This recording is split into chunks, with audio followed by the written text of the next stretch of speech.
right. Oh, we each have a mic. Mine's Gus is the only one that works. Really? Oh, I just put these here in case I have brain farts. So. Hey, you guys are live.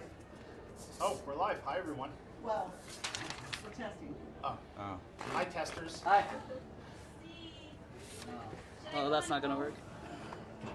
Well, somebody. I got CJ's brother is on, so. They're on. I see them live. Jono? Oh yeah, I can see it. Sean. Yeah, Jono. What's up, Chano? Hey, Jono, how come you're not at work? Oh, wait, it's after hours. Never mind. Ryan McCormick's on. I am. Yeah, you're going to get a feedback loop here that's just wicked. I think those bees are still in the barrels. He said, "Hey, boss." Which one of Sean. you knows Kevin Queenan? Kevin Queen, I believe he was one of my students. Marty Young is asking. Hi, which one of you knows Kevin Queenan? Both of us, maybe. Yeah, Hi, I honey. think he was Like a a student, student. both of ours. And Janae. Yeah. Unless Janae. it's the state troopers, and then we don't know them.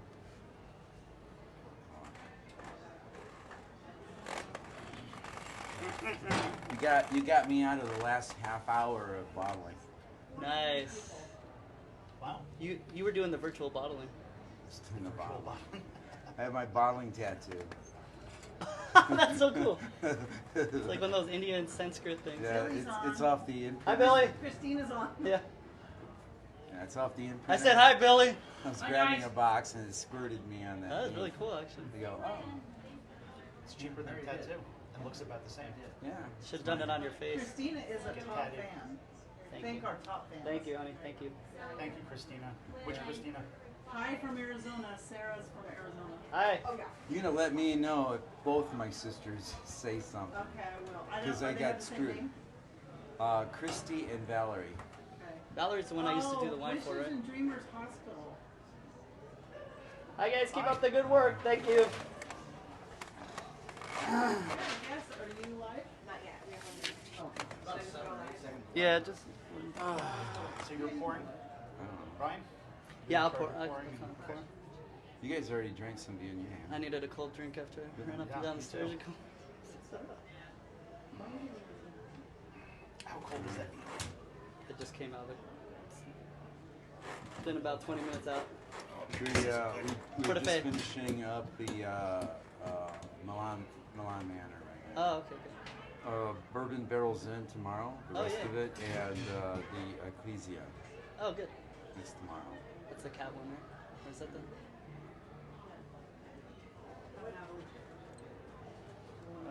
Natalie, can you go on Instagram on your phone and check to make sure it's live? All right, we're gonna get started here in a second. I can hear the Just mic. waiting for Instagram to go live, and then we'll Cheryl get from some. Ohio is on. Hi, Cheryl from Ohio. Angelica's asking if we're open for regular tasting tomorrow. Yes, For we are angels, open we're always for open. tasting tomorrow in the tasting room, social distancing. So it's going to be a limited capacity, and we'll talk about that more. But yes, the tasting room will be open tomorrow. Yay! Joe and Linda from Iowa. Hi. Start driving now. You might make it by tonight. All right. How you looking, Lauren?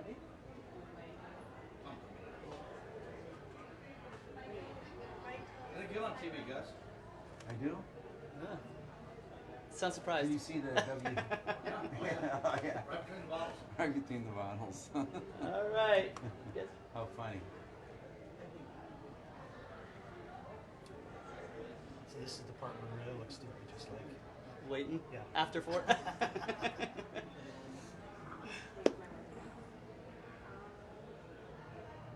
All right, we're gonna get started again in a second. We're just waiting for Instagram to go live, and then we're gonna get going here. It's not so instant, is You it? got a friend buzzing around you. And a wino fly. Oh, it's on your finger. I don't even know where that finger's been. The fly does. The fly does. The fly knows. Jeff Goldblum, right? And that was the latest version of the fly. Oh, right. I didn't see the new one. The old one was Yeah. too perfect. Oh, there was a sequel. Yeah, modern one. Oh, it's like the sun. Did The old one was just freaky. Yeah. The old one? You Yeah. know, had an influence live. with Star. All right.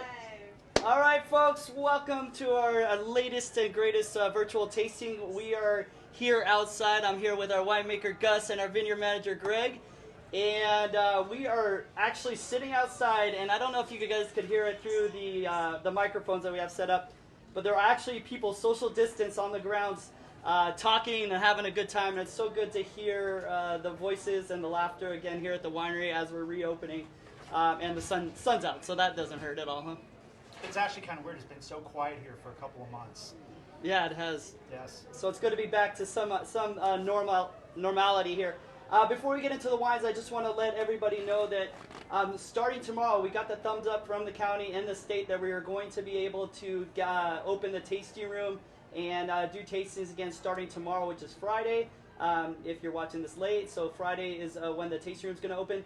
But please be patient with us. We can only allow a certain amount of people tasting because we have to stay social distanced, and we are managing it the best we can. But I'm really excited that we're going to be able to get back to the standard tasting experience. Also, starting tomorrow, the picnic area will be open, but you are not allowed to bring your own food, unfortunately. Right now, we're just going to have an expansion of the grounds in that area starting tomorrow. So we'll have just more space for you to come and hang out and drink wine and do the things that we do best. So that's just an update on the winery. So can they pick up food and bring it down to the garden? So yeah, they can pick up food and get it and sit it down in the lower garden and on the grounds here. So that's going to be starting tomorrow. Cool. All right. All right, so we're going to go through 4 wines today. These are wines that were in, if you're a wine club member, you're very familiar with at least a couple of these that were in your wine club shipment, most likely for the month of June, which we're in right now. The 2019 Viognier, the Venetian, which is a blend that Gus made, and our Reserve Syrah 2017 and our 17 Zinfandel. So, you guys ready? We're ready. You guys want to say anything before we start? While you're pouring, I'll do the vineyard report. Okay, How's that? there we go. So, I brought another cousin of Vinny. I've been told that I need to hold this vine more to center. Everyone see this vine? It's a little wet. Maybe it'll clean you up after bottling. This is actually the Viognier. I just cut this a few minutes ago. It's doing beautifully this year. You can see the fruit set is really nice. I have nice expansion of the fruit. I just have 2 clusters. That's actually really good. That means this plant is really healthy. The other indication is I have short, what's called internode length. The length between the leaves are very short, which is another good indication. It means it has more leaves. Even these lower leaves, which this time of year start to yellow, are not. So I'm just really pleased with how the nutrition program is working out. And for as hot as it is today, I cut these a little while ago and they started to droop a tiny bit, but they're not drooping, they're not showing drought stress. It's nice, we had a really nice wet year, and so the residual moisture from the soil's been holding up nice, the nutrients got in. It's just looking like absolutely beautiful fruit. So this will be this in a year and a half. So yeah, so to Greg's point, this is a great, this will be a great harvest. We're going to be drinking the 2019 vintage from last year, the Viognier, and Gus will talk about it. But this is a 2020 vintage that is going to be harvested in the summertime. So Gus, you want to tell us about the 2019 Viognier? Yeah, I'm a little thirsty. Do I look like I have drought stress? You do. You do? You got bodily stress. Some kind of stress. I don't know I'm what's going on drooping. there. Look, I'm drooping. I got. Your lower leaves are yellowing too. I hate to be the one to tell you, but I'm sitting next to you. Yes.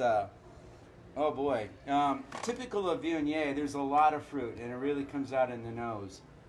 We have spent a little time just enjoying the aromatics of this wine. I just really pick up a lot of tropical characteristics, a little peach in there as well. And true to form, the Viognier I think has a really nice acid balance to the fruit. So Gus will be a little modest when I bring this up, but can you tell us about the award that you won back in the day with your Viognier? Oh, okay. That was a number of years back. Yeah, we picked up the best Viognier in California. I don't remember what vintage that was. I think it was 2012 or 2011. Yeah. Great. So Viognier does really nice in this valley. It's a Rhone varietal. Mm-hmm. It generally tends to be a little further up in the Rhone, but It does well in the heat. A lot of the Viogniers you get out of Europe tend to be a little more acidic, a little brighter. This is really nice. One of the characteristics of Viognier is what they call oily. It's a thiol. It's a thickness on the tongue. And this has a lot of it. And it has a lot of nice stone fruit. I also pick up like yellow peach on this. Yeah. It's got this nice citrus kind of stone fruit balance to it. It's really The thing nice. I always get with Viognier and this one for sure is that apricot Yes. note to it. So that's It's like a very ripe apricot with this one for sure. Yeah. Which is nice because in a lot of them you get a lot of kind of more biting. Yeah. And this is just nice and round. You know, it's one of the nice things that some of the Southern California expressions of any of these varietals, they're ripe. Yeah. I mean, you really get to taste what ripe fruit tastes like. Because of the heat and the sun that we get here. Yeah. We're lucky. So I actually had this 2 nights ago. I paired this with a spicy pumpkin Thai chutney. Wow. Try saying that Mangoes. 5 times fast. Yeah, I know. That's why I had to think about it for a second. It's like saying Viognier 5 times fast. And it was really nice because we put the mango in because it was a little too spicy, especially for me with my Norwegian background. Everything's not white; it's too spicy. You didn't put the lime in the coconut. No, you put I the forgot mango. to You put the mango in the chutney, the in the pumpkin chutney. chutney. He probably but- did do that too. Yeah, yeah. But anyway, what was interesting is it really brought out the mango. Did it? Yeah, it That made the tropical mango note. taste really good, and it just brought that whole kind of fruit aspect of the wine out, which is what I really like in a pairing, when you not only get the pairing where the wine is making the food taste good, Yeah. but the food brings out an aspect of the wine, like something pops, and you go, oh, I didn't quite pick that up, like the apricot. Yeah. All those kind of lighter fruits pop out. That sounds like a really good combo there. So what happened in 2019? This isn't not like the reds that we aged for a while. The whites are a little easier to remember a year back. A lot's happened since 2019. But what happened viticulturally and in the winemaking process in 2019 that might be different? So in the vineyard, 2019, we were coming out of 2 years of extreme heat. The vines were really stressed. 2019, And the drought for we had drought too. We had actually had a wet winter, but it stopped early and it dried up and got warm. So we still had a fair amount of drought stress. It didn't get quite as hot as the 2 years before it. So I wasn't getting that, I wasn't having to spray kaolinite clay, which is basically suntan lotion, except it's clay. But don't worry, we're not spraying copper. But it still had some of that stress. Yeah. This year, 2020, of course, we had plenty of rain. And this year, 2021, The or volume. 2019, 2020, is turning out to be just a really nice year because we had late rains. So that's why Vinny here is just so happy. So it matters when it, not just that it rains, that Yeah. when it rains, right? Late season rains are really good. I am going to now change my prayer instead of just rain for late season rains. So, and I remember the 2018 Viognier was a little sweeter than this, and this one's right back to that dry Viognier. Why is that? That's Now a you're good- looking at 2 years back. Well, I would just say, yeah, exactly. Just the fruitiness, just the structure of the fruit was a little bit different. So a couple years back, the fruity character of the wine really just accented a little bit better into the wine. Got it. Here, I think it's more of the the structure of the wine really shows up. The fruit's there, but the acidity is there, and just the structure of the wine is really there. This one, I could tell you, is going to age well for a white wine in the bottle. Yeah. The structure is really solid here. I just took a sip and I was kind of amazed. When I made the wine and bottled it, you make your notes and you kind of forget about it, and then a few months later when you're re-examining it and seeing how it's actually developing in the bottle, and I'm just looking at the solid nature of this structure. This thing's going to age out for a really nice long time for a white. And it's changed so much. We released this about 3 weeks ago online and for curbside pickup before we were open, and it was a little young in the bottle. And it's tasting really good now. It's just starting 3 weeks to, later. yeah. But I'm telling you what, I think this is not going. This is going to really hit its pace here, and I think in another 3 or 4 months. Good. Yeah, and the I think- curbside pickup, you had aged in trunk. So take it out of your trunk and drink it now. It's perfect. Yeah. Perfect. All right. The one thing I just want to note on this, Viognier is, I always say, is the hardest wine varietal for people that are getting into wine to pronounce when they come in the taste room. So it's Viognier, and if you want to relate it to me, it kind of has similarities to Chardonnay, the mouthfeel that you talked about and things like that. Maybe not so much the taste of it, but it's kind of an like a better Chardonnay to me. You know, like it has. Well, it's got complexity. Chardonnay's pretty neutral. Yeah. This is like taking everything we're subtle about Chardonnay and just like blowing it out. But if you like Chardonnay, you'll love Viognier. If you're new to Viognier. Yeah, I think that's true. All right, you guys ready for a red? Yeah, we don't have a dump bucket. Okay, it looks like it's a Yeah, repeat of the first the dump session. bucket is your belly. Okay. Dump away. All right, the next one we're going to try here, it's been out for a little while, but it's back in a shipment here, is our non-vintage Venetian. This is a blend, so it's not one single varietal, but a mix of 4 different varietals. And this is actually the last of this wine for all you wine club members. So we don't have a lot of this left, and this is a because one-off. Venice is sinking? Venice is sinking, but not at this rapid rate. Okay. Not like the stock on this. This is a little hard to get right now, but we do have a few bottles left. It is in the wine club shipment, but we're at the tail end of the inventory on this, but it's a great blend. So you want to talk about it? Right. It's a blend of 4 grapes, and one of which, I don't know if you've heard of it before, is Tiraldigo. Yeah. And Tiraldigo is a grape variety native to the northern part of Italy in the Triol area. And this Where the particular... Tyrolls live. Exactly. Yes. And Looks this like particular grape is the cousin or relative of the Petite Syrah. So it has a lot of Petite Syrah-like characteristics. Earthy, bold fruit, inky in color and character. And what we did is we blended in with some Zinfandel to add fruit and character to it. A little bit of Sangiovese for its acidity and structure. Very Italian. And Malbec. A little bit of Malbec because I just had to happen to have some. Let's throw some in there. But that is just to soften it up and to give it another layer. When you produce a wine, especially a blended wine, what you like to do is you try to layer the flavors of that wine, kind of like shingles on the roof. So one flavor will lay on top and then go to the next and so on and so forth. So wines that are very complex have multiple layers. And one way of doing that is wine blending. And I think we've accomplished it very well with the Venetian. I think it's aged very nicely Yeah, it tastes really good. in the bottle. The one thing with this too is it's a non-vintage. So the vintage of the wine is the year on the bottle. That's when the grapes were picked. With this, it's non-vintage. So in addition to layering in the varietals, which there's 4 of them, you also layered in different vintages in this one. That's right. Yeah. I just tasted this, and the tannins, which is that kind of that unsweetened iced tea like character you get at the finish. That's the tannin structure. They're still there, and but they're starting to really mesh and to develop with that wine. And where the tannins are at this point, I can see that this particular wine will age out beautifully in a bottle for another couple of years. I think the structure is still there, pretty solid. It still has a little ways to go. But what wine is this? So this is the Venetian. The Venetian. The Venetian. A blend. Right. And this is the last of the Venetian. We're down to the tail end of the inventory of this. We released it about a year ago. We're thinking about making the Norwegian. Okay. I'm kidding. Which would just be water and alcohol. Yeah. I like that drink too. Yeah. The Norwegian. Yeah.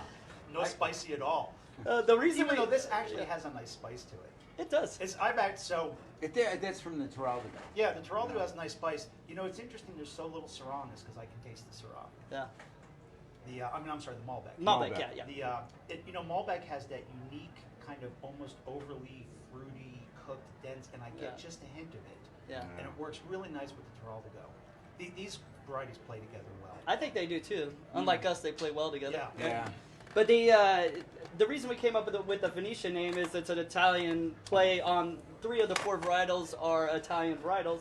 One being Zinfandel, if you guys didn't know, is also called Primitivo in Italy. Right. So that's how we came up with this fun name for this wine. Yes. All right, We'll if you get can you get a your good hands copy on of it, this. it's well worth it. It's good. So And this will hold up in a cellar for a couple of years. yeah, Oh, I think heck so. yeah. I mean, it was when we first got it. I thought it was a little bit young, not quite, and then it just quickly came together. and I just think they're beautiful. I'd put a couple of these in my cellar. This is one of those ones you probably want to get like 4 bottles, Yeah. and then date them 6 months apart Oh, that'd be fun. and play with it. See Yeah. how it ages, because it's going to do really nice. I think the fruit on this hasn't gone diluted at all, so that's Mm-hmm. probably why you No. guys are saying that. And A lot of tannin, fruit. the tannin is really holding up. So what would you pair this with? Like a sweet barbecue sauce, something, or barbecue chicken or something I like was that. thinking spaghetti, meatballs, and tube sausage. There you go. Very Venetian of you. I would say bolognese, but that's Bologna instead of Bolognese? Venetian. Yeah. Venice, but yeah, any Italian Yeah. food, obviously, yeah. This will hold up well to it with the red sauce. With the Sangiovese in it and everything. Yeah. Good. I was thinking like barbecue. I wouldn't mind having this with some short ribs, Yeah. barbecued short ribs. Something sweet. It has a Yeah. fruitiness to it, a Yeah. little sweet. So it needs something like Well, what a you did with the barbecue Viognier. sauce that's a little on the sweeter side. Yeah, like a mango salsa or something like you did with the Viognier in your Indian food. Was it Indian? Thai. Thai food. There you go. We just started a minor civil war somewhere. Indirectly, yeah. Oops. Yeah, exactly. So, if you have this in your shipment, more power to you. There's not much of this left, so come by and get it. We're really excited about some of the new wines that are going to be come up, and we'll show you a couple soon. They're being released real soon, but Gus always has something up his sleeve to give us something new. All right. So on to a couple wines that we released a couple years ago, but are now in the reserve June shipment if you're a wine club member. And one I'm really excited about is this 2017 Family Reserve Syrah. I'll give you extra of this one. Yeah, thanks. With no dump bucket, I appreciate that. So, Syrah is an interesting grape. And it's kind of interesting that we would be pairing it with the Viognier. One of the the first level or second level cross, it's not quite sure. The genetics are kind of mixed up with Syrah. So it's, definitely a French grape. But Viognier is one of its lineage. Oh, yeah. And I think it's in Hermitage. Côte Rôtie. Côte Rôtie, yeah. Yeah. They co-ferment with the Viognier. Yep. And the interesting part is you think it would make it a lighter wine, but it doesn't. It actually makes it darker. And it has to do with phenolic chemistry, but we won't get into that. But it's interesting that how much these two, they like the same growing conditions. They're just really, they're kind of cousins. Yep. And they literally are genetically. That's So what with the Syrahs is we do something like that. The Viognier tends to come in a lot earlier than our Syrah, and so the Viognier will ferment close to going dry. And then what I do is I take the fermentation lees, which is the fermentation deposits at the bottom of the tank, and I take some of that and actually throw that into the Syrah. So I'm trying to just get some of that Viognier character, some of the acidity.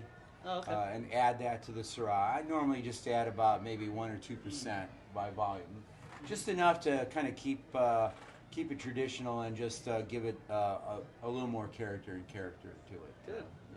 Yeah. Another interesting aspect of Syrah, it's famous for taking on the terroir of a region.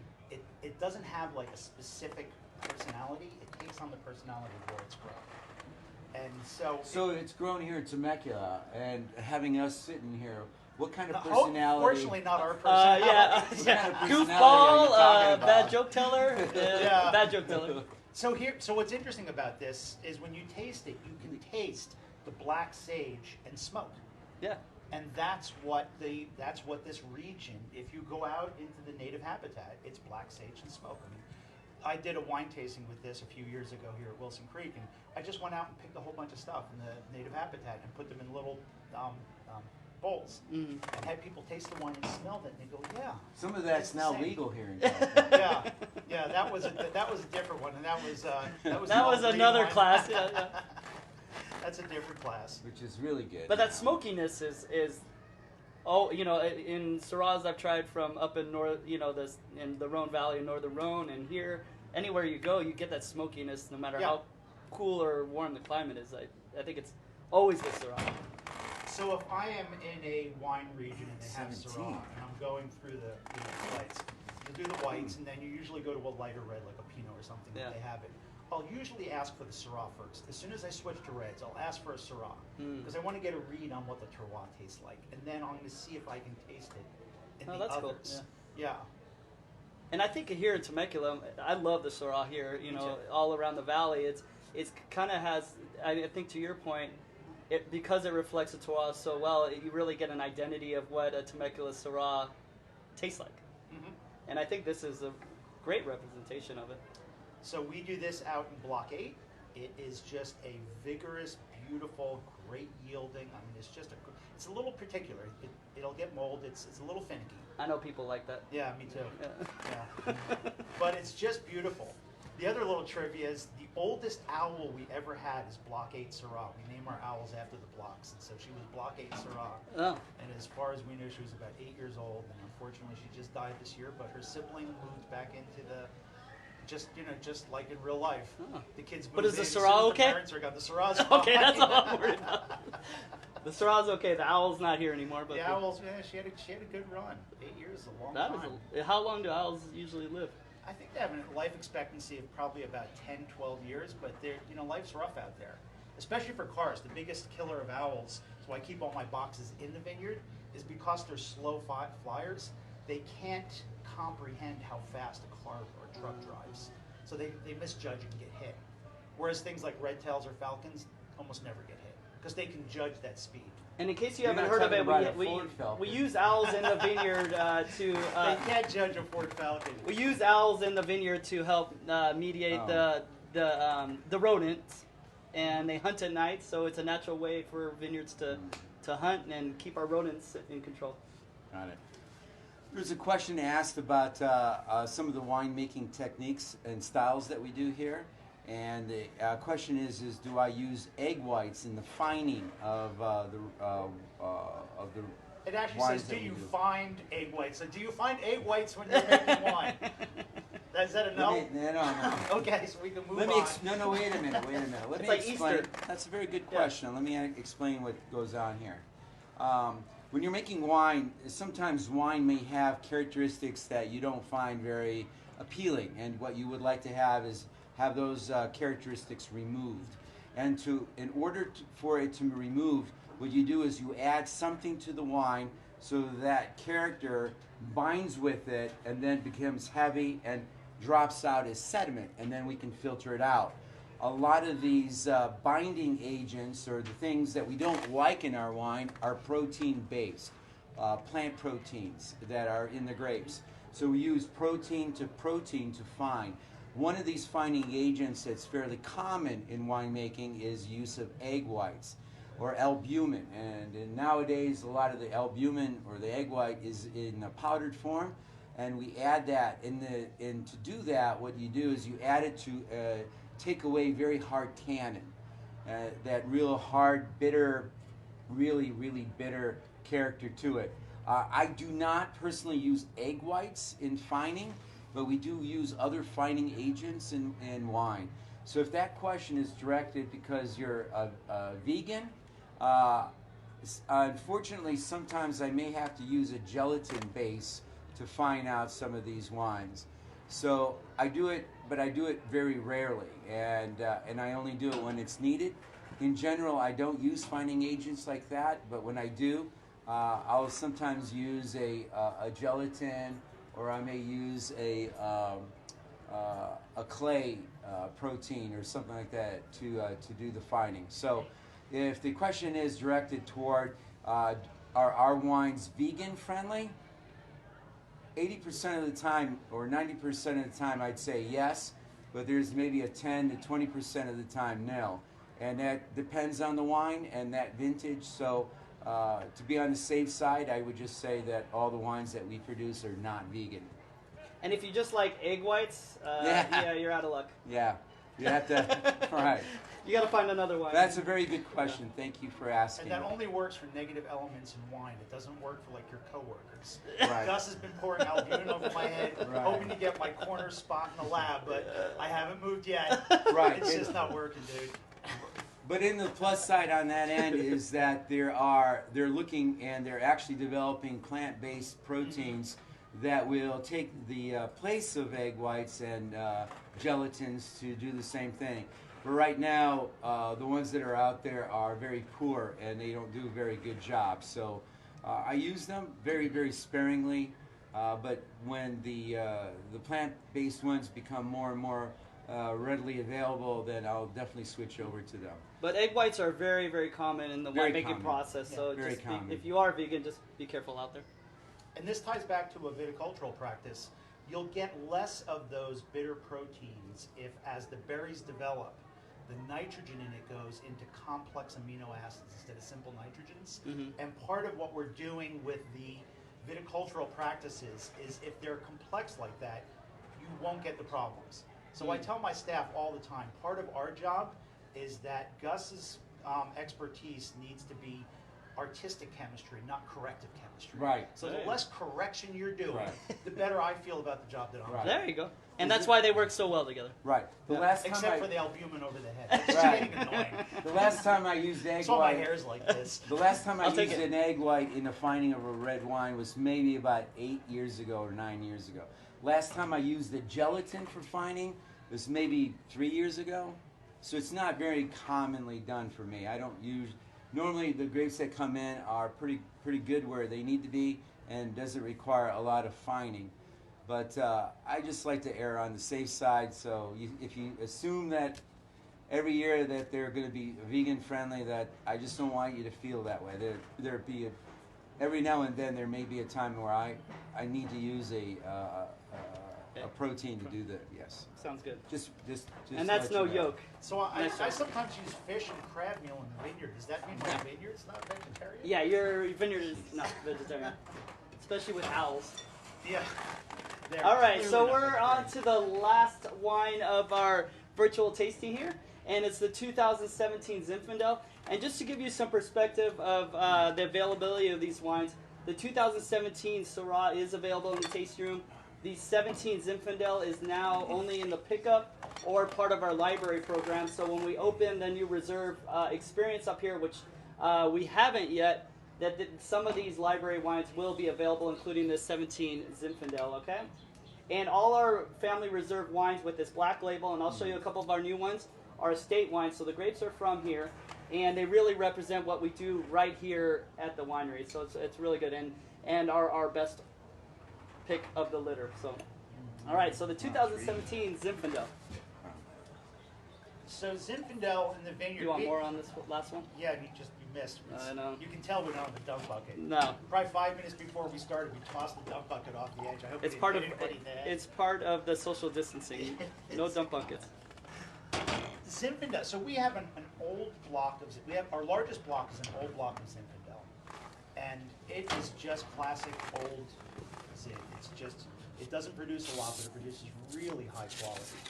We have another younger block, but it is head trained on a slope that looks like it came out of the Swiss. I mean, it's just so steep. So where You is can't that run exactly? machines at- That's over on Di Portola. Oh, is it? Okay. Yeah, so those are our two main blocks. Near of the Zinfandel. Matterhorn. Near the Matterhorn.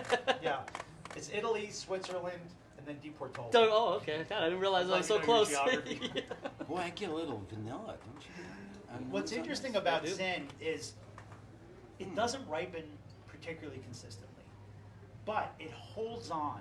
You can let Zen just hang until it's ripened, and you'll get this interesting mix of kind of raisins and ripe berries, and you get that really ripe, fruity quality with Zinfandel. Zinfandel was originally brought to California to supply the gold rush up in Napa and Sonoma. So for all That's the, why they couldn't find gold. They're drinking yeah, they're just Zinfandel drinking too much. But it's a great wine for that because it's just a very friendly wine, and it is very adapted to something called head train, where you just sort of have a single stake and you train the vine, and you don't need trellis. It's very inexpensive, very fast to get up, and it does it well. Is that how they do the old Vine Zen, where Yeah. it doesn't have trellis at all? They're able to Yeah. do that? And there's actually a block of very old Zin on the Pechanga Reservation from 1864, which is when it was introduced into Northern California. Oh, So that's this area was predominantly mission grapes. And then they brought in some European varietals, one of which was Zinfandel, but then when the gold rush took off, they just planted a ton of it. because it does really well in a lot of climates. It's fruity, and it makes a certain quality of wine that was very marketable. That's not really true. There was more than just 1 ton of it. There was actually quite a few. Yeah, there's quite A few lot of tons. Many, Yeah. many tons. There's more than 1 ton. Yeah. I guess it was more than a ton, wasn't it? Yeah, it's 2020. You could go, you know. Okay, well, I'm done with my segment. Take it from here. I'm going to start drinking.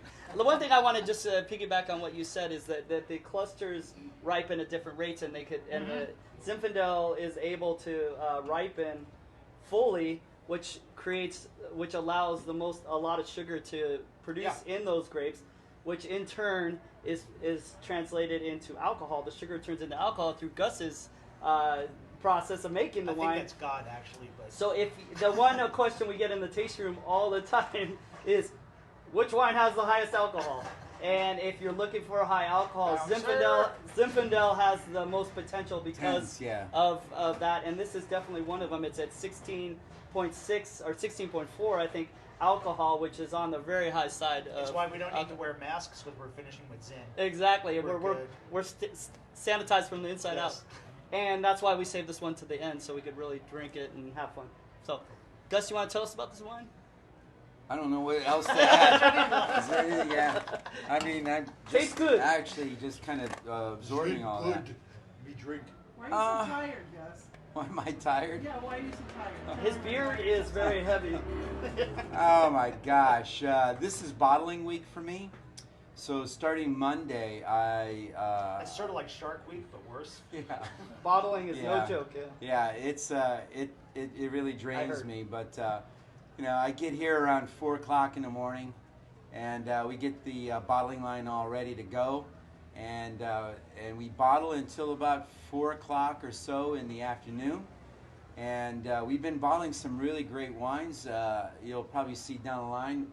We just finished bottling a rosé of Cabernet, which I'm very excited. A dry rosé. It's a dry rosé. I'm very excited about that. It's got a lot of fruit and a lot of character.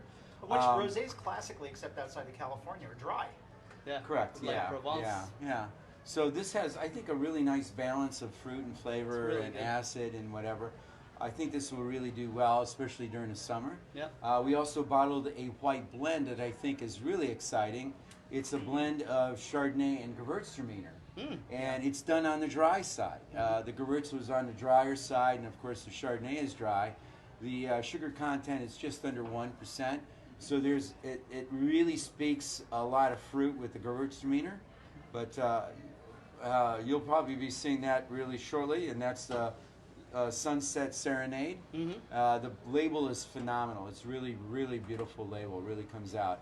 Then we just I was just bottling before coming here another wine called Milan Manor, and this is one of the wines that we blended together for the anniversary. The July. Yeah. Yes, it's the You anniversary. can tell the wine team's been drinking while they come up with these new labels. I got a very hoarse voice because I've been breathing in all The this names are definitely hot influenced air. by drinking Yeah. at the meeting. So Yeah. But Milan Manor is a wine that celebrates the Wilsons' beginnings in the wine business. I mean, they lived in a house on Milan Drive or Avenue Avenue, Street in Pasadena before moving here. South Pass. In honor of the 20th Yeah, anniversary. exactly. So those of you who have the history of Wilson Creek book, you'll see that in You'll there. get it in July. And you'll get it in Wine July. club You'll members, see yeah. that, and it talks a little bit about their stay there in Pasadena, and so we South did that. Pass. South Pasadena. The one that everybody's asking about is the Bourbon Barrel Zinfandel. So you're bottling. Tell them about the bottle. you Right. We're bottling also a little bit more of the Bourbon Barrel Zinfandel. The next That's vintage? that's tomorrow. We're going to Okay. be doing that tomorrow. You gotta stop. I can't drink any more bourbon. I'm like over it. Let me tell you, this is kind of interesting. Bourbon barrel. So what we do is we actually lease out the bourbon barrels. There's wine barrel or barrel brokers that have barrels, and they bring these barrels So they're in. bourbon barrel brokers? Bourbon barrel brokers. Say that fast 3 times. And what they do basically, Okay, it's say it kind of one time interesting. slow.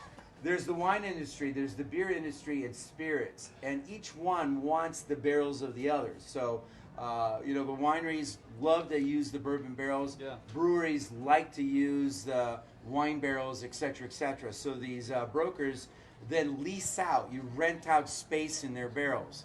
So we did just that. So our Zinfandel went into these bourbon barrels, and they spent some time in there before being pumped out and brought back here. And oh gosh, there's so many questions. I'll answer them all, believe me. I've got to finish the story, but I will answer those questions. I know there's some really good ones, so bear in mind. So what we do is then we You can bring see it that in far? and we pump it in. Yeah, we pump it in our tank to bottle. But the interesting thing is when prior to bottling this wine, I actually opened up the tank to inspect the character and the surface of the wine. And when I did, the smell of bourbon and that smokiness from the barrels really was very, very well pronounced. So it's there. I think you're going to I'm enjoy excited this for wine. that Yeah, one, that's a really nice That's wine. a great story. You Right. told me that the first time when you walked in the lab. Yeah, I said, dude, staggered you read around a the little bourbon. bit. And for all you bourbon barrel lovers, we actually have in the works 3 more vintages. Right. So this one and 2 yes, more. right. So somebody asked about. I'll just hit these real quick. Right. Are the wines that we're talking about right now available in the stores? Very limited amount of our wines, the types of wines are available at the stores. Our handful of our sparkling wines, the White Cabernet and the VS Cab Zin, are at the stores, selected stores. But most of the wines all the wines we're talking about, most of our wines you could only find in the tasting room. So 90% of our wines Or online. or online, you could get here on our website. Somebody asked about an orange wine, which I think I kind of understand. Bring back the orange Moscato. Oh yeah. I think Well, that's do they mean orange wine or orange Moscato? Because they're 2 different questions. 2 different things. or 2 different a wines. wine made from oranges. So the orange wine is a kind of a trendy thing right now that I'm infatuated with. So it's kind of a rosé, but turned a little on the browner side, and it's a Sure. style of wine in Italy. And we don't have orange wine that we're producing right now, but it's a really cool kind of trendy thing going on right And now. there's a lot of confusion about the terminology of orange wine. Well, I'll because- tell us some more because I'm so learning there- this. So there's also the Croatian orange wine, Yeah, which yeah. is the naturally fermented stuff. Tokay?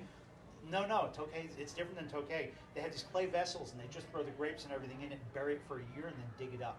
Yeah. And that's also called orange wine. Would you do that with like duck eggs? That's Chinese. Is that Chinese? Okay, got it. But we don't have an orange wine that we're making right now, but it's something that's really trendy in the wine market. I encourage you to pick it up. It's I'm looking for it too. It's a little hard to find, but it's really cool. But bringing back orange Moscato, the orange Moscato we had a few years ago was a one-off, just like the Venetian. And the reason for that is because the grape is really hard to get. We don't actually grow it in our vineyard. What we have to do is actually source it out. And some of the vineyards that had orange muscat, where we made orange Moscato, have been converted to other varieties because it's just not a big seller. So Yeah, specifically off pink muscat. Yeah. right. So what we did is we found varietal wines, which we'll make wine from. Orange Muscat was one, and we've also are going to be actually bottling and releasing another one next year. And look for this. It's the Lopez Ranch Zinfandel, Yeah. and that has a history. I'm not going to reveal it right now, but that has a history that you cannot believe. Let's put it this way. It has to tie in with COVID-19, Okay. Spanish flu, Okay. and Zinfandel. All that in California And the history. Mexican-American War in Pancho Villa. Right, and Pancho Villa. If you didn't scare the It crap out has- of everybody by then. No. Yeah. The history of this Lopez is. Ranch vineyard and whatever It's the history is of California. the Yeah. history of California. And we got those grapes. We in a got great- it. yeah. The last grape. You'll see this. Look forward to this. This Next is year. This is it's going to be an outstanding wine. A lot of California history packed in there, and we're going to actually spell it all out for you when you actually get this wine. It's incredible, and it's an incredible wine, and that's also a one-off. And once you get it, you'll never have it again. So it's just something to really, really enjoy. We go out and we try to find varietals like that. Yeah, I Orange mean, it's- Muscat, Teraldigo. I actually Yeah. know of an orange muscat vineyard that had some real problems, and I've been helping them out. It might be ready this year. Oh. So that's how we get these. I'll be out there. I'll find something. Hey, guys, check this out. Because I found this cool vineyard. Can we fit this? And we Do bring the have grapes tank in, space? and we. That's always the question. Do we have tank space for this? We'll find it. Because we Yeah. find all sorts of interesting stuff out Yeah. there, and it's what's cool about being kind of leaders in the region. Is a lot of people come to us for assistance. We help people out. We help other vineyards out, and sometimes we get these little gems. Yeah. That it's just like, yeah, let's do this, but it's just once. Yeah, and so and a lot of you, the orange muscat is the name of the varietal. It's different than the Yes. Moscato that we grow here, so it's a whole Yes. different grape. They're just Yes. related. Right. So just to clarify, we're talking about one-offs like the Venetian and these, Yes. and they're really exciting when we come up with those. And they're hard to grow because you have to do a muscat, then an orange, then a muscat, then an orange, then a muscat. I think it's perfect in Temecula. There's a lot of Yes. oranges too. Yeah. Grow right A next lot to of an orange pierces. grove, That was a right? joke. Well, speaking of something special, we've gone through the wines that are in set for today. Nice But I segue, brought dude. 2 wines that are releasing actually tomorrow on Friday. You did? And we're going to open them today. Yeah. And they are our newest 2017 Petit Syrah and our 2017 Malbec. You sneaky guy, you. I know, I snuck And those here in. I thought we were They only didn't going to even do. fit in my pockets. I thought we were only going to do 4, and you brought So, out a couple more. if you're still watching, you get to watch us So drink. you know I'm hopping on a tractor in like 2 hours to get a spray. Just put it on autopilot. Doesn't My that do its crew, part? my crew's still bottling, and I'm sitting there drinking wine. So please don't let them know They're what watching I'm doing. this right no, now, they're out there kids. Son cleaning. of a- They're putting things away. They're cleaning, and I'm enjoying. And this, I'm literally so. going to go take a nap in my office after this. So I have no obligations.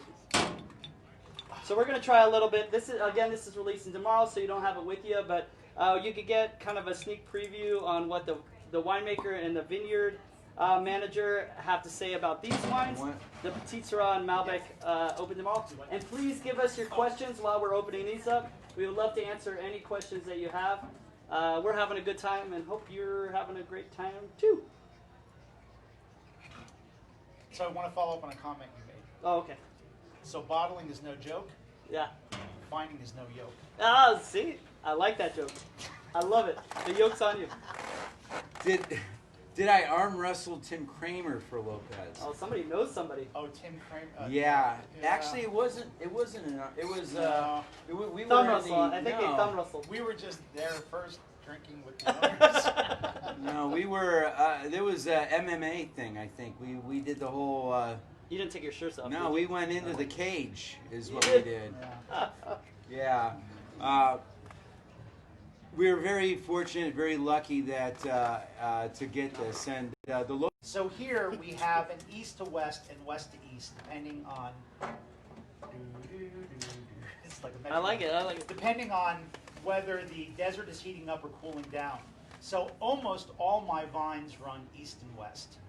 Occasionally we'll get a hillside that I can't do that, and if I do that, I run them north and south, because then I can control, I then have a predominantly morning side and a predominantly evening side. But when I do my east to west vineyard, I try and tweak them morning side that I can protect from the heat, and an evening side that I can then... So the vines grow towards the sun. Well, they always grow towards the sun. It has to do with the wind, the direction Right. of The wind. Okay. So if you go into Temecula Valley, you'll see vines growing all different directions. You got to realize that the technology and understanding of the vines and vineyard care at the time of planting is different from now. And our oldest section here is planted in 1970. And at that time, the thought and the technology was a certain way. And as a result, the vines are then planted that way. But as time went by and our knowledge and understanding of what Temecula has to offer and the more ideal situations for vineyard placements, when that happens, that technology is then placed in when new vines and new vineyards are actually put in there. As a result, you'll see like 3 or 4 different technologies in vineyards out there. And you can see, by looking at that vineyard, you can say, oh, I know by looking at that, the spacing of those vines and the direction, they must have been planted at this They're particular like that's time. so 1970. Yes, right? exactly. Yeah. And unfortunately, once you're planted in there, you're kind of stuck that way until no they're pun pulled intended. up. Yeah, Yeah, exactly. yeah. Until they're pulled up and replanted. So historically, if you come out in the valley and you're looking at the vines, you will see at least 3 or 4 different vineyard technologies and vineyard placements. Great. Yeah, and some people just follow the road. That's not the right technique. Right. So recently we just, we're doing a pilot program with a company out of the Netherlands that we are getting daily satellite data of our vineyard. Really? And From it's the telling Netherlands? Yes, well actually from space. Which is kind of like the Netherlands. So Well, space is it's like further it than is. the Netherlands, Yes. right? Well, it depends on geography, which I'm way not you're good at flying. that. Yeah. But what's interesting about this is I get daily updates on the rate of growth, the amount of photosynthesis, the amount of water. That's It's amazing. getting down to that level. And so I can look at blocks that have slightly different orientation and see what's From the like effect of that. a block, which is a certain area of the vineyard. So from space, it will measure 1 meter by 1 meter That's amazing. and give you the data on that. And it's color coded. Yes, which is good because first thing in the morning, I need color coding. Coffee and color. Coffee and color coding. Yes. Is it common to pull up like a vine, or how do you do, like when you need to replace vines, what do you do? You go out and get a D8. Is that Yeah. Rip the whole. So if you have a dead vine, you can pull up single vines and Yeah. replace them, which we do all the time. Stuff happens. You get a vine. You'll Right. sometimes get a small virus or something. You pull it out and get rid of it in the population. Fortunately, since I've been in a biological program, my loss due to bacterial fungal and viral infection has gone down probably 90-something%. So when one goes bad, or you have to replace an old vine, what do you? Right. Well, you'll Just replace see. it. Yeah, if you look out in a vineyard, you'll see a bunch of old vines, and there's some new ones in there. Yeah. And what happened there is the old vine died, and then we pulled it up and we replaced it with a new one. So there's two So- ways that I do that.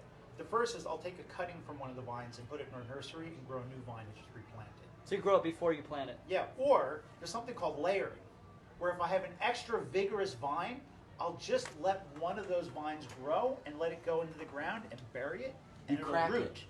Don't And you you- crack it? Crack it, like the kraken.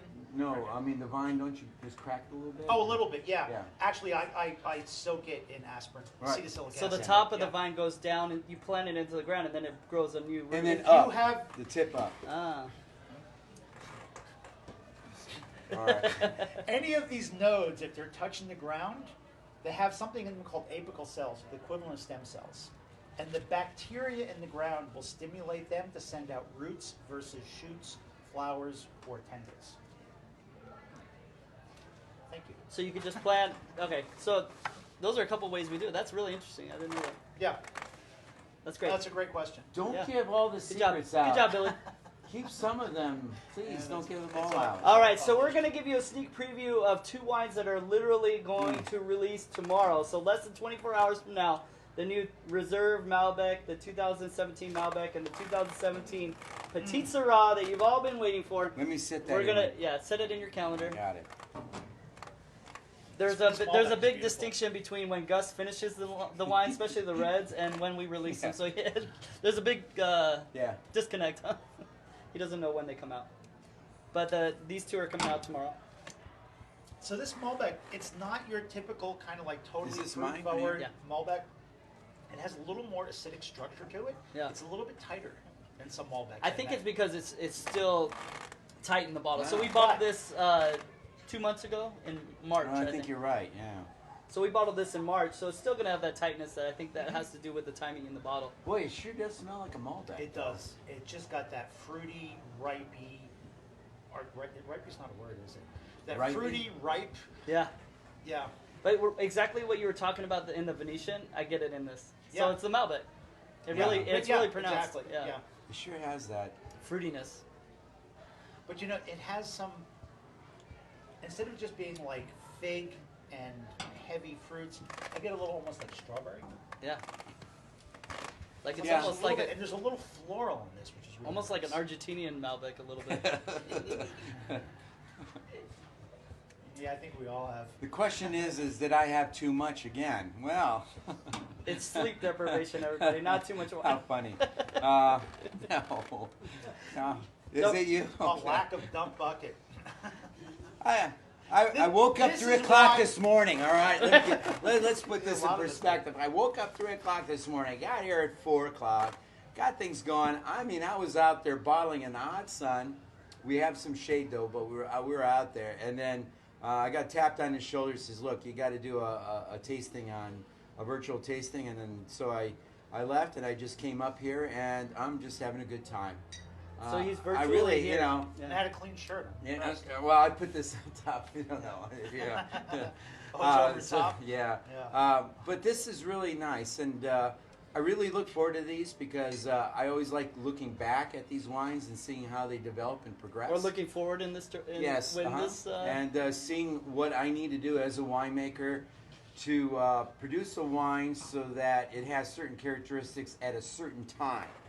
So it's a kind of a juggling act in so many different ways, and understanding the structure of the wine and saying, look, I would like this to be very drinkable in 3 months or 4 months, but I'd like to have some longevity to it. Mm-hmm. And so what you have to do is you have to structure The and balance, coax the huh? wine to do that, and that is balancing its acidity and the tannin. Mm-hmm. And when you have those two down to a certain way, then the wines will showcase very well. And this gives me an indication, so I've made some mental notes. I didn't bring a pen, putting it in there so the next vintages will become even better and more focused. Perfect. All right, so Petite? throw this Yeah. back, and we'll get to the Petite Syrah, and give you a sneak Let's knock preview it of the back Petite as we answer the question of have we had too much to drink. Boy, you really We're did get the professionals, Malbec folks. on this. I think Do try this at home. the phrase "too much" is very subjective, It in is. my opinion. It's very relative. Irrelative, yeah, clearly. Oh, yes, Color right on there. that's just beautiful. So the one thing I've noticed about some of the wines that you're already bottling, Gus, is that the richness Really? and deepness of color of these wines that are coming out off the bottling Hold line on. are even. We're greater. getting, hey, hello from the Dominican Republic. Wow. Hello. Wow. Thank you so much for Cheers. Cheers. for joining us and enjoying us and listening to us rant and rage about we are wine. so sorry. Thank wine you. grapes don't do particularly well in the Dominican Republic, but But But wow. we do Glad you ship. joined us. We do ship. We so do if you ship. want, yeah. Thank you so much. You Wow, can order that's online. that's we will that's trade crazy. Petite Syrah for mangoes. A lot. Wow. Yeah. A lot of mangoes. So Petite's an interesting variety. You know, Petite was one of the first varietals that was identified as doing well in Temecula. The Solorzos planted Petite Syrah. That's true. And I think Petite is just one of the flagship grapes here. And we It definitely does flagship it sell- here. Yeah, we flagship it here, I guess. Whatever that means. Yeah, we flagship it. Yeah. Petite, and you know, there are certain varietals that I just love, and Petite is one of them. And if I see Petite Syrah, I'll buy it wherever it is. Yeah.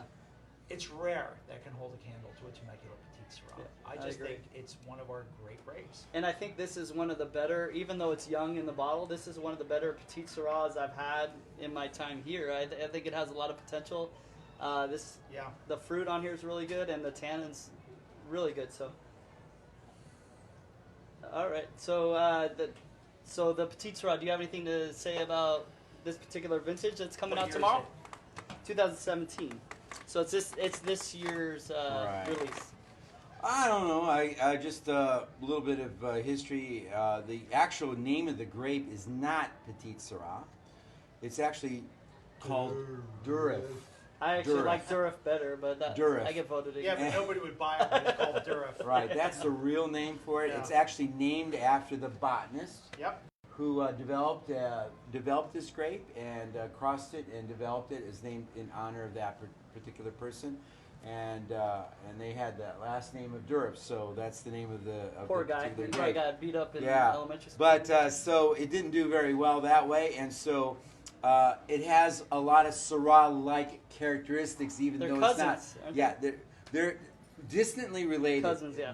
Distantly related, and the Petite Syrah, and it's even spelled differently, is to show you that it is not the Syrah that we know of, but it is the lesser own- Syrah. its own identity. Petite And I being believe lesser. it was Robert Mondavi.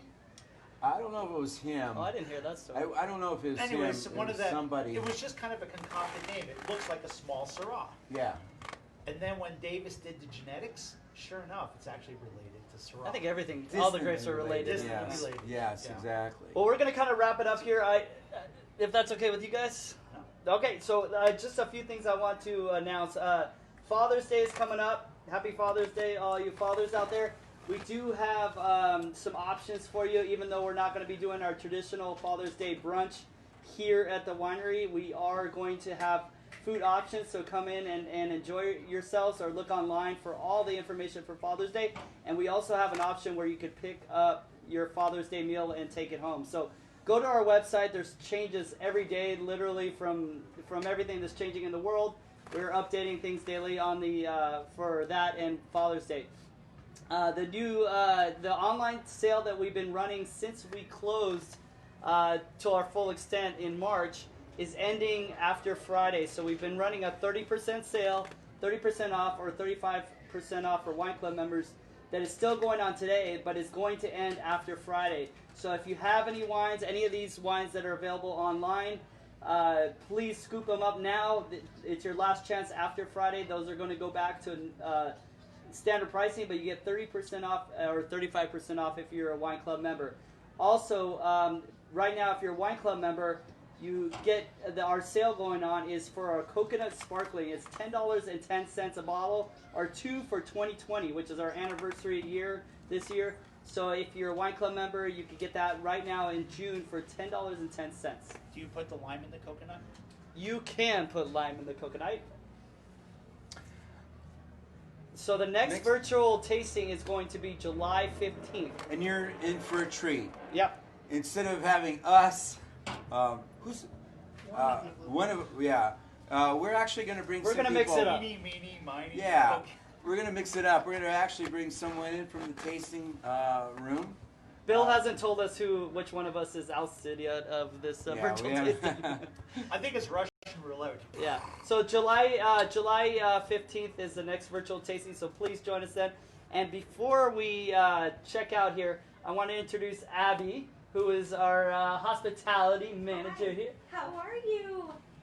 Welcome and thank you everybody for joining us today for this virtual tasting. I'm so excited. We're opening up again tomorrow, so we'll look forward to you for your tastings coming in, and of course for our next virtual tasting, which will be on July the 15th. Thank you for your love and your support. So happy to talk to all of you, and I can't wait to see you here again soon. Thank you, Abby. Thanks, Thank Abby. you. Awesome as Thank always. you so much. So we look forward to seeing you this weekend and every weekend after, or every day after. If you have any questions, please email us or let us know if it's about the wine or the hospitality or just what the heck is going on here at Wilson Creek from day to day. Just let us know. Anything else for you guys? Nope. No. On the sake of Viognier wines yet to come, Say goodbye, Vinny. Pour me Goodbye, some more of that everybody. petite, please. Petite Syrah. Here you Yeah, go. Thank you. Thank you. All right. Never pour a Cheers. petite pour of a Cheers. petite Syrah. Cheers, everyone. Cheers. Cheers. Cheers. Ching Oh, ching. Oh, thanks. wow. Cheers. That's one way to do it. Cheers. Cheers.